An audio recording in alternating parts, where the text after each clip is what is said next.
Նա հետաքրքիր մարդ է, հետաքրքիր ռեժիսոր, ունի իր տեսակետներն ու կարծիքը, ունի դիրքորոշում, որից երբեք ետ չի կանգնի, հաճախ նրան չեն հասկանում, չեն ընդունում և անգամ քննադատում է, բայց նա չի վախենում ոչ իր կարծիքն ասելուց, ոչ էլ հոսանքին հակառակ գնալուց։ Իմ հյուրն այսօր բեմադրիչ Սուրեն Շահվերդյանն է։ Մեր խոսակցությունը ուզում եմ սկսել քո վերջին շրջանի գործունեությամբ։ Վերջերս մեծ հաջողությամբ հանդիսատեսի դատին հանձնվեց Սև դառը շոկոլադ ներկայացումը, որտեղ պատիվ ունեցա նաև խաղալու ես։ Հեղինակը Էմմա Պետրոսյանն էր։ Ուզում եմ հեռուստադիտողների համար բացահայտես, ինչպես սկսվեց նրա հետ համագործակցությունը, գաղափարը ումն էր։ Հետաքրքիր պատմություն էր, իդեպ դուք Լուիզա բազում անգամներ լսել եք, հիմա պատմենք հեռուստադիտողի մասին։ Մենք շատ հաճախ փողոցում Արամոյի հետ հանդիպում էինք, այսպես մեքենայով անցնելիս դեմ դիմաց, եւ Արամոն անընդհատ ասում էր Սուրճ ջան, իրար հետ գործ ենք անելու։ Ես էլ ասում էի, դե այո, կանենք, բայց հետաքրքիր է, որ Արամոն երբևէ իմ ներկայացումներից ինչ որ ներկայացում չէր տեսել, բայց լսել էր իմ մասին, դե հայրիկից գիտեր։ Ես անընդհատ ասում էի այո, եւ դա 2-3 տարի այդպես հանդիպումները շարունակվում էին նույն կերպ։ Մինչեւ չմիացավ Էմման։ Էմման միացավ եւ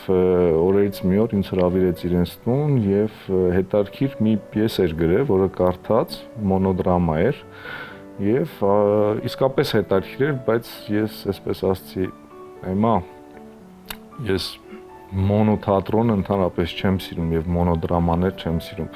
Երբ որ Արամոյի կողքը կին հայտնվի, այն էլ վերելակում, շատ ավելի հետաքրքիր կլինի։ Իհարկե այդ իր գրված պատմությունից ինչ որ դրվագներ եղան նոր պիեսում, Սև դառը շոկոլադում, որոնք ինչ որ դրվագներ չեղան, բայց ստացվեց այն ինչ ստացվեց, եւ ես կարծում եմ ներկայացումը ի շնորհիվ նախ եւ առաջ Էմմա Պետրոսյանի, Լուիզա Ղամբարյանի եւ Արամոյի եւ հետո ինձ ստացվեց եւ դրա վկայությունը այնն է, որ մենք արդեն 3 տարի ներկայացումը լեփ-լեցուն դալիճներով խաղում ենք եւ ոչ միայն Երևանում, այլ արդեն ենք ունեցել լինել նաեւ արտասահմանում եւ մոտ ապագայում պլաններ ունենք կրկին ցուցադրել արտերկրում ներկայացումը եւ դրամատիկական թատրոնում։ Սուրեն, Էմման երգչուհի է, բայց դու նրան վստահեցիր։ Ինչու՞, որովհետև նա Էմման էր, թե կարող ես բեմադրել ցանկացած մեկի ստեղծագործությունը, եթե այն քեզ դուր գա։ Չէ,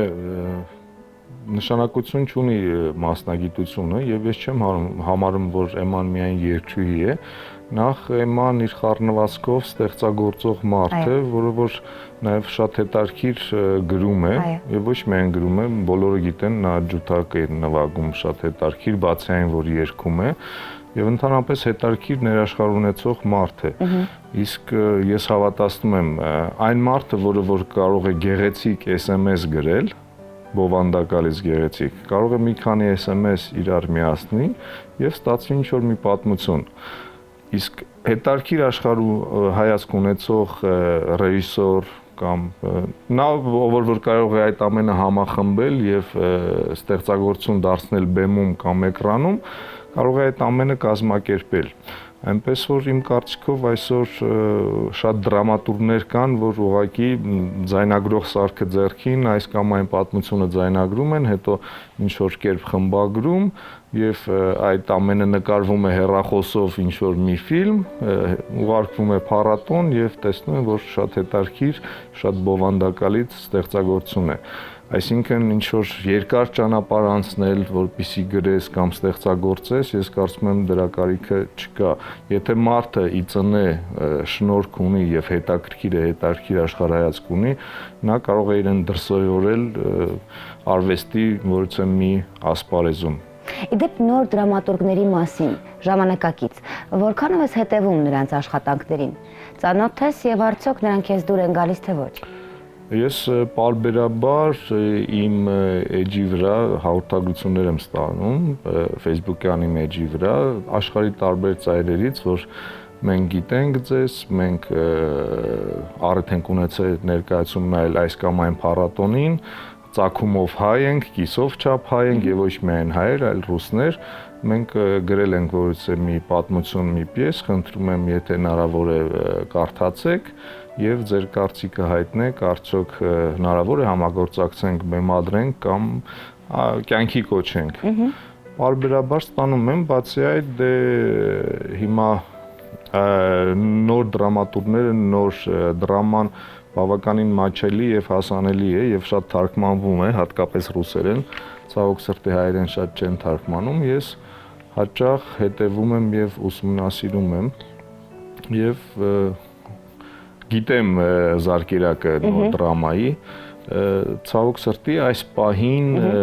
իմ դարակում նոր դրամայից ոչինչ չկա, բայց միգուցե 2-3 տարի անց ինչ որ մի բան կբեմադրեմ։ Հիմա պատրաստում ես նոր ներկայացում, տրամվայի ցանկություն, որտեղ ես նույնպես պիտի մասնակցություն ունենամ, ինչի համար շատ ուրախ եմ։ Ինչու որոշեցիր անդրադառնալ Թենեսի Ուիլյամսին։ Ինչու։ Ես իմ կյանքի ընթացքում կոնկրետ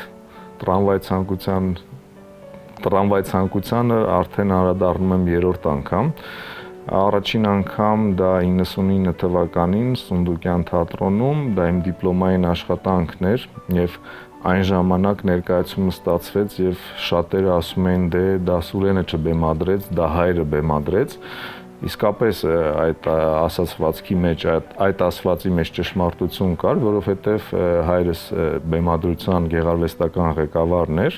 եւ ես նոր քայլ էի անում թատրոնում եւ այդպիսի մեծ թատրոնում, այդպիսի հետարքիր դերասանների հետ ինձ համար շատ դժվար էր։ Ես այնտեղ ավելի շատ երաժշտության հեղինակն էի եւ փոքր ինչ-որ բաների։ Ես համարում էի այդ ներկայացումը իմ առաջին աշխատանքը հայրիկի օգնությամբ։ Եվ հենց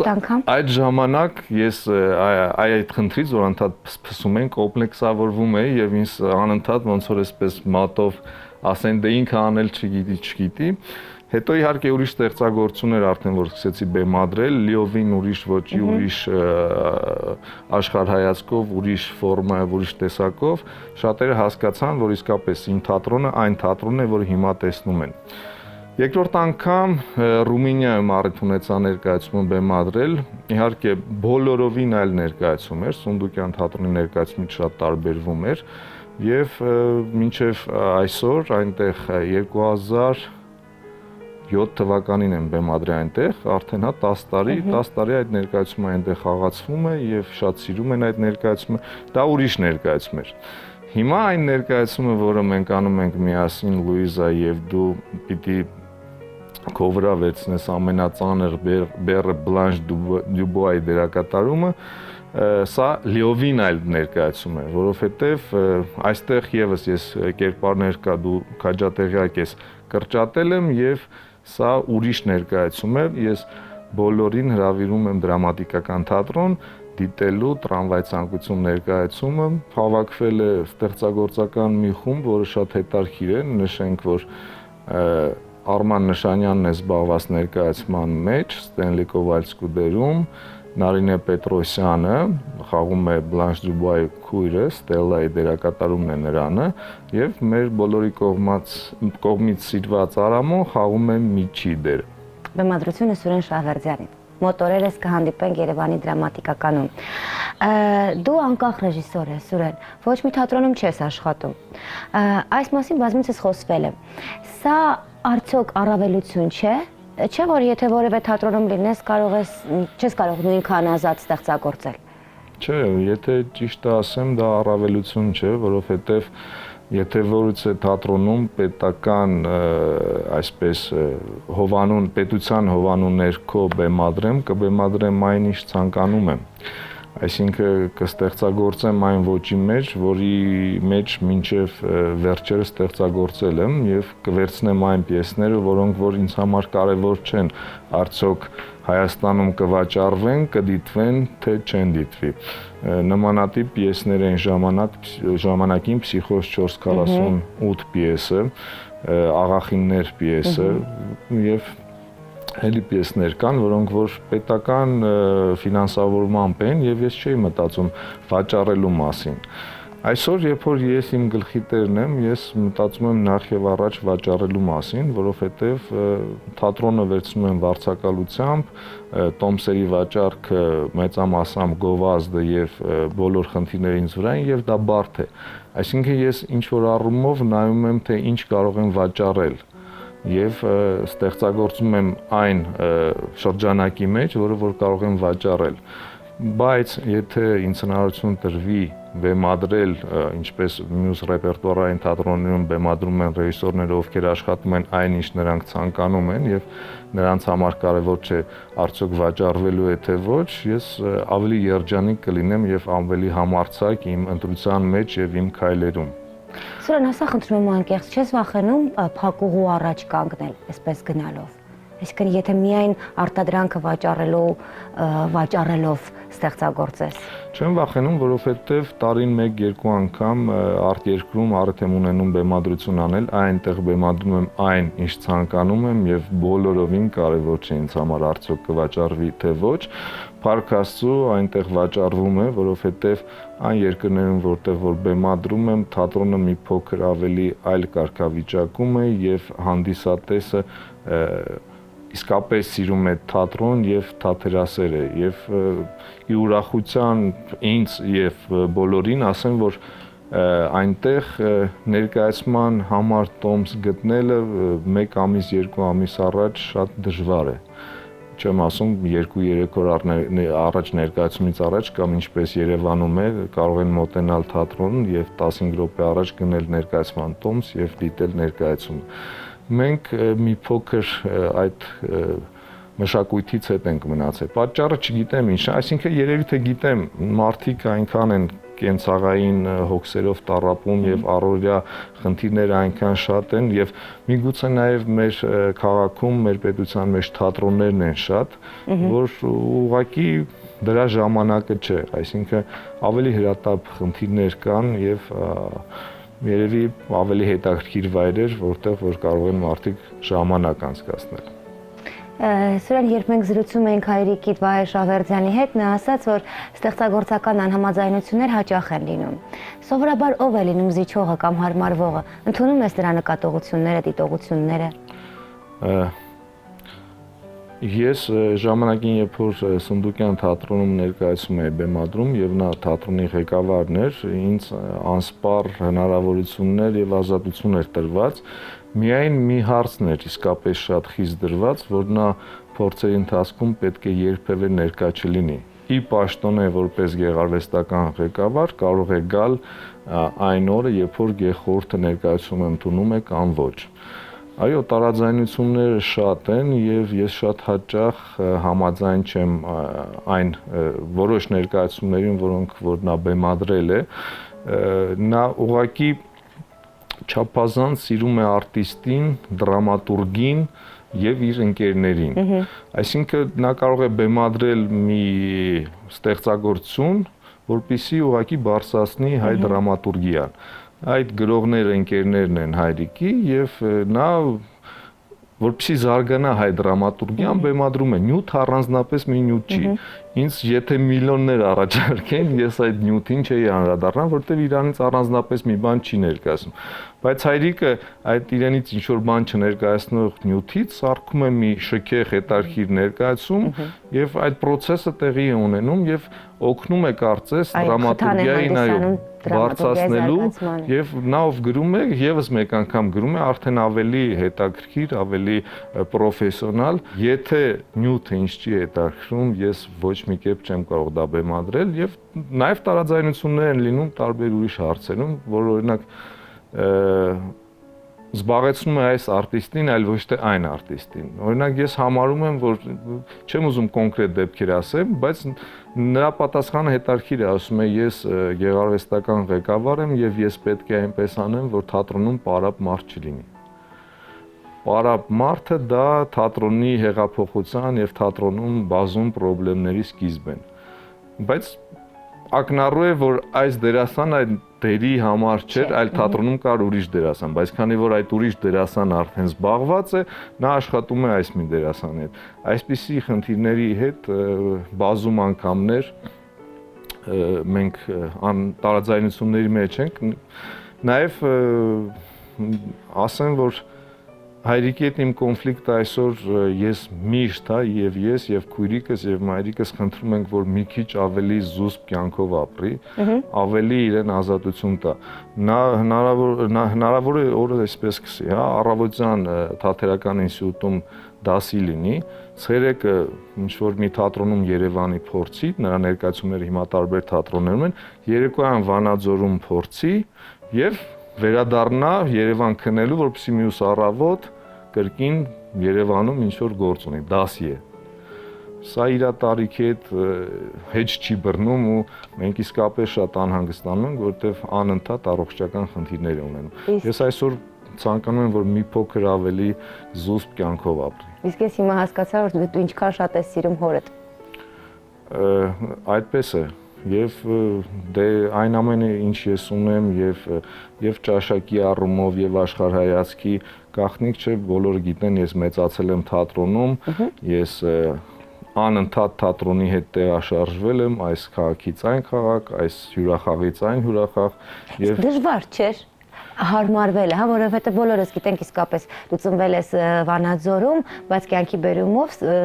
ինչ որ տարիներ անընդհատ այստեղից այնտեղ ես տեղափոխվել, դպրոց ես փոխել, դպրոցներ, շրջապատ, հեշտ էր ամեն անգամ հարմարվելը։ Առաջի անգամ տեղափոխումը իսկապես շատ դժվար էր, երբ որ առաջի անգամ տեղափոխվեցինք։ Քանի տարեկան էիր։ 6-րդ դասարանում էի։ Առաջին անգամ երբ որ տեղափոխվեցինք, դե անընդհատ ճանապարհորդում էի մինչև այդ, մեկ ամիս, երկու ամիս թատրոնի հետ ինչ որ մի մեծ հյուրախաղի էի գտնվում, բայց որ տուն պետք է փոխենք, ես 6-րդ դասանում էի եւ հիշում եմ, որ դա ինձ համար մեծ տրագեդիա էր, որ իմ բակը, այն ծառը, որ ամեն օր տեսնում եմ, իմ ընկերները, չգիտեմ, խանութը, բայց անցավ որոշ ժամանակ, 1-2 շաբաթ եւ հասկացա, որ այստեղ էլ բակ կա, այստեղ էլ տղաներ կան, այստեղ էլ կարելի է այս ամենը անել, հետո արդեն ինձ համար այսպես նշանակություն չուներ եւ մինչեւ հիմա արդեն նշանակություն չունի, ես կարող է գիշերվա մի մասը մի երկրում լինեմ, մյուս մասը մի երկրում 2 ժամ այնտեղ քնեմ, մարդիկ կան, որ կարճած են, չէ, իրենց անկողնուց, իրենց բարձից եւ այլն, ինձ համար արդեն հիմա նշանակություն չունի։ Համաձայն ես այն մտքի հետ, որ մենք բոլորս գալիս ենք մանկությունից ու հիմա քո կյանքի կոնկրետ այս շրջանը իսկապես կապ ունի մանկական այն կյանքի հետ, այն շրջանի հետ, որն ապրել ես։ Լուիզա, ես կարծում եմ, որ դուք շատ ճիշտ եք այդ հարցում եւ ոչ միայն գալիս ենք, մենք մեր ամեն ինչը ձևավորում է մեր մեջ հենց մանկությունից։ Սկսած նրանից, թե ինչ ենք տեսել, ինչ ենք կերել, ում հետ ենք շփվել, պրիմիտիվ մի բան, կողքի շենքը ինչպիսին է եղել, նրա գեղագիտական տեսքը, մարդիկ ինչպես են շփվել։ Գիտես, ես մինչև հիմա նույնիսկ հիշում հոտերը մեր։ Այո։ Մեր շենքի, մեր բակի հոտերը։ Եվ մարդու ձևավորման վրա ամեն ինչ ազդում է, եւ հենց երեխա ժամանակվանից ինքը, եթե ճաշակով բան է մարդ տեսնում իր կողքը, հետարքիր մի բան է տեսնում, ինքը ուրիշ մարդ է դառնում։ Ես վստահաբար այն կարծիքին եմ, որ այն մարդիկ, որոնք այնպիսի միջավայրում են մեծացել, որտեղ գեղեցիկ է, որտեղ անսովոր է, որտեղ հետարքիր մարդիկ կան, նրանք բոլորովին այլ մարդիկ են դառնում եւ տարբերվում են իրենց աշխարհայացքով, իրենց տեսակով, իրենց նուրբ զգացողության եւ գեղեցիկ ընկալելու զգացողության։ Դա շատ կարեւոր է։ Երևի մեր պետության ամենակարևոր հարցերից մեկը հենց այսօր դա է, որ երեխաները հենց փոքր ժամանակվանից ճաշակ ձևավորեն եւ հետարքիր բան տեսնեն, գեղեցիկի հետ առնչվեն եւ հենց մենք եւ թատրոնի ներկայացուցիչները եւ հեռուստատեսության եւ ճարտարապետները եւ դիզայներները շատ լուրջ անելիք եւ լուրջ պատասխանատվություն պետք է վերցնենք մեզ վրա, որպեսզի վաղվա պատանին, վաղվա օրը լինի ել ավելի հետաքրքիր եւ մենք ունենանք հետաքրքիր մտածողություն ունեցող մարդիկ, հանդիսատես։ Խոսելով այն միջավայրի մասին, որում դու մեծացել ես, թատրոնը անխուսափելի էր, երբևէ չես մտածել այլ մասնագիտություն ընտրելու մասին։ Երբ որ դպրոցը ավարտում էի, ցանկություն կար, չգիտեմ, ծնողների կողմից, տատիկի, պապիկի, հորքուրս էր բժիշկ, որ ես դեպի բժշկական գնամ, տատիկս էր բժիշկ, հորքուրս էր բժիշկ, հիմա քույրս է բժիշկ դառնում, Միացյալ Նահանգներում վերջերս է ավարտել եւ հիմա պիտի բժիշկ աշխատի արդեն, ինքը մասնագիտությամբ ռեժիսոր է, բայց մեկ-երկու անգամ տեսնելով արյունը եւ չգիտեմ այնտեղ եւ հասկանալով թե դա ինչ պատասխանատվություն է, ես այդպեսին չէի կարող լինել։ Ես չեմ կարող մարդու կյանքի համար պատասխանատու լինել։ Այսինքն դա ինձ համար վախենալու մի բան էր եւ սկզբից ես ավելի շատ ուզում էի դեպի կինոն գնալ, կինոարվեստը, բայց հասկացա թե ինչ բարդ էր այն ժամանակ կինոարվեստը, որովհետեւ այն ժամանակ նկարող հեռախոսներ չկար, այսօր յուրաքանչյուր պատանի ով ցանկանում է ֆիլմ նկարել, իր հեռախոսով վստահաբար կարող է նկարել եւ մոնտաժել։ Այն ժամանակ այդ հնարավորությունը չկար։ Ես հասկացա, որ դա մի շատ բարդ եւ անհասանելի մի բան է եւ դրա համար ավելի շատ կապվեցի թատրոնի հետ եւ ես համարում եմ թատրոնը ավելի հետաքրքիր այնուամենայնիվ եւ ավելի խորը արվեստ եւ նա մի իզմիրենի ավելի շատ ունի։ Այս բանը չեմ կարող թարգմանել, որովհետեւ այն ամենը, ինչ կատարվում է թատրոնում, կատարվում է այս պահին քեզ հետ միասին եւ դու հոտի մասին ենք խոսում եւ հոտն է զգում եւ տոնայնությունը եւ մի տեսակ ուրիշ մի շերտ կա, որը որ ֆիլմում չկա եւ ուրիշ արվեստներում չկա։ Դա ծնվում է քեզ հետ միասին եւ գաղտնիք չէ, դուք էլ շատ լավ գիտեք, որ նաեւ հանդիսատեսից է կախված, թե ինչպիսին կլինի այդ օրվա ներկայացումը, այդ օրվա ձեր մենախոսությունը եւ ելույթը։ Դա փոխկապակցված մի բան է, էներգիա ստանալ եւ տալ է եւ դա մի շատ հետաքրքիր հեքիաթային process է։ Երևի դա էր պատճառը, որ ես թատրոնում եմ եւ այսօր նաեւ շատ ավելի սիրում եմ թատրոնը, քան հեռուստատեսությունը օրինակ։ Մի հարթով ասել ես, որ երբեք ոչ ոք քեզնից չի լսել, ես քեզ սիրում եմ բառերը։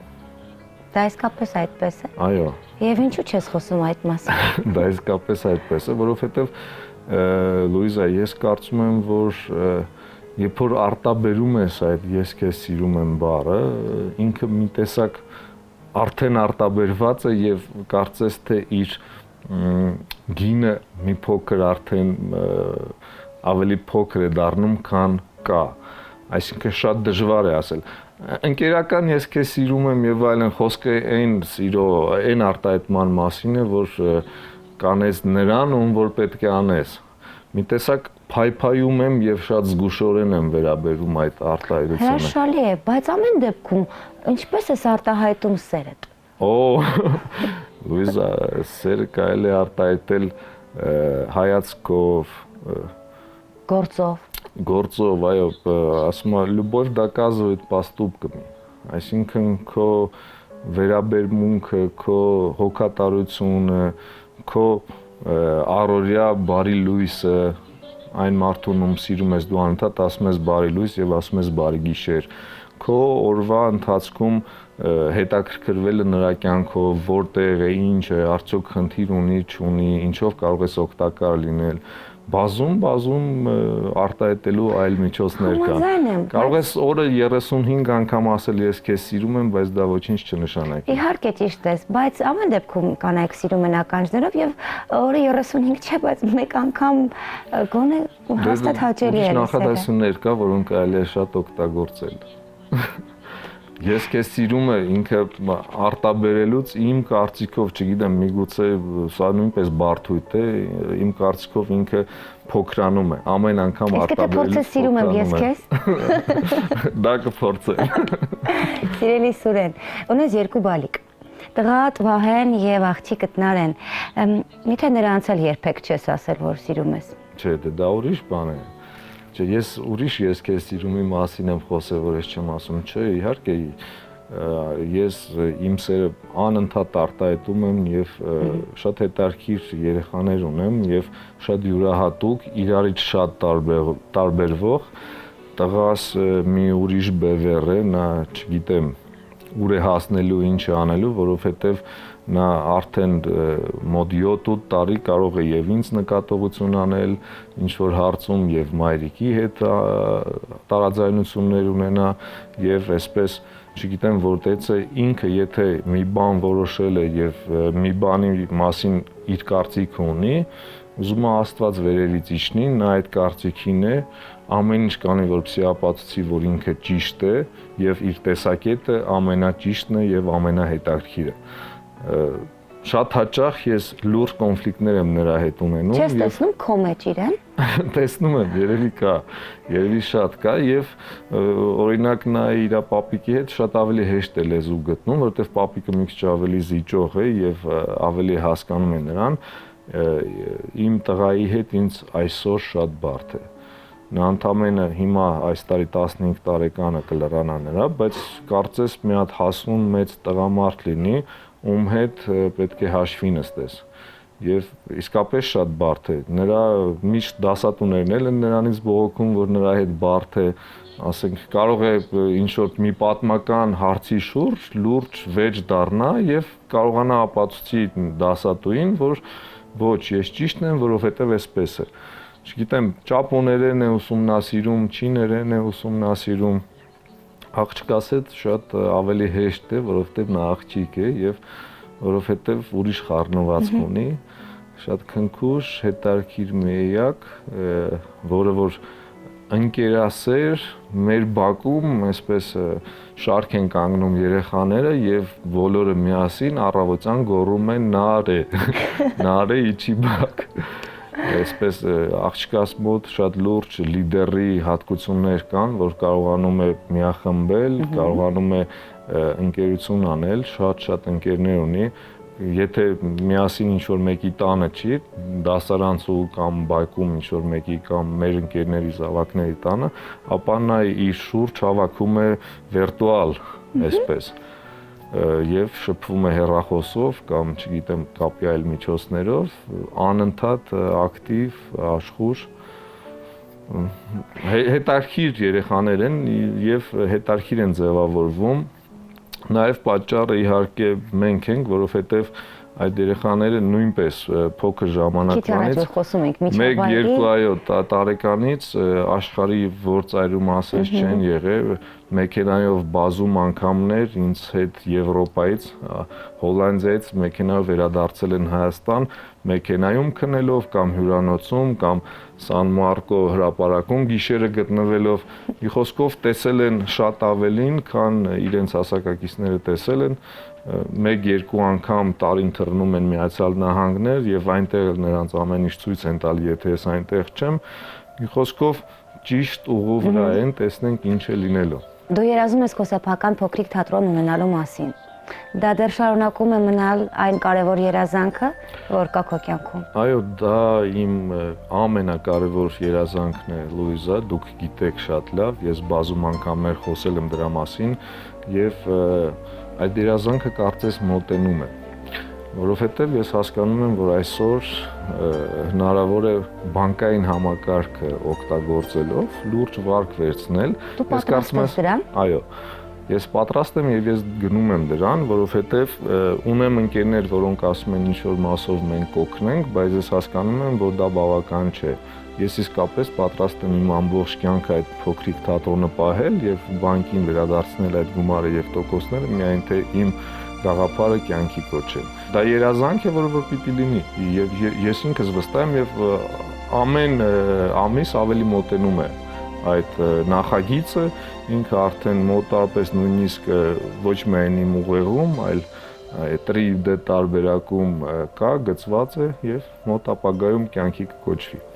Ես իսկապես մաղթում եմ, որ այն մոտ ապագայում կյանքի կոչվի եւ դրան հաջորդեն հրաշալի ներկայացումներ, լավ առողջ թատերական միջավայր եւ շավերձյանական յուրատիպ ձեռագրով աշխատանքներ։ Վստահաբար լինելու է։ Ես հավատում եմ եւ ես գնում եմ դեպի դա։ Իբրև թատրոնի մարդ, խնդրանքս է մնա հավատարիմ քո հավատքին եւ առաջ։ Ահա այսպեսին էր բեմադրիչ Սուրեն Շահվերդյանը։